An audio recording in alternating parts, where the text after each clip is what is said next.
દેશના દરેક ખૂણે પ્રાચીન કાળથી જ વરસાદના વર્તારા કરવાની અનેક પરંપરાઓ પ્રચલિત છે, ત્યારે ગુજરાત રાજ્યમાં પણ ખેડૂતો ચોમાસાનો વર્તારો ટીંટોળી પક્ષીના ઈંડાના આધારે કરતા હોય છે, જે આજે પણ આ જ માન્યતા જીવંત છે।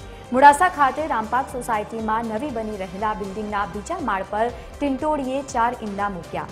ગ્રામ્ય માન્યતા અનુસાર આ વર્ષે વરસાદ ખૂબ જ સારો થવાનો અંદાજ છે। ટીંટોળીએ 4 ઈંડા મૂકતા લોકોમાં ખુશીનો માહોલ છે।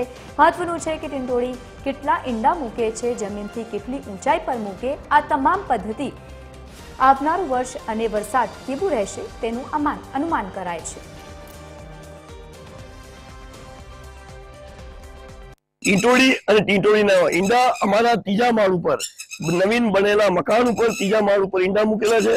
4 ઈંડા છે અને આજે જોઈને અમને બહુ ખુશી અને પ્રસન્નતા થાય છે કે ટીંટોળીએ 4 ઈંડા મૂકવાથી સારા વર્ષના સંકેત આપ્યા છે। વેપારી વર્ગ, ખેડૂત વર્ગ દરેકના માટે બહુ જ ખૂબ સારા સમાચાર છે કે આ વરસાદ સારો રહેશે અને આ વર્ષે ચોમાસું સારું રહે એવા એંધાર છે। પૂર્વ અનુમાનિત અનુસાર વરસાદની જે આગાહીઓ કરવામાં આવે છે એ અનુસાર જેટલી ઊંચાઈ ઉપર ઈંડા મૂકવામાં આવે એટલું વરસ સારું આવે એવું માનવામાં આવતું હતું અને અમને પણ એ વસ્તુનો આનંદ છે કે એટલા ઊંચાઈ ઉપર 4 ઈંડા મૂકેલ છે, એનાથી વરસ સારું આવવાના 100% સમાચાર સારા મળે છે।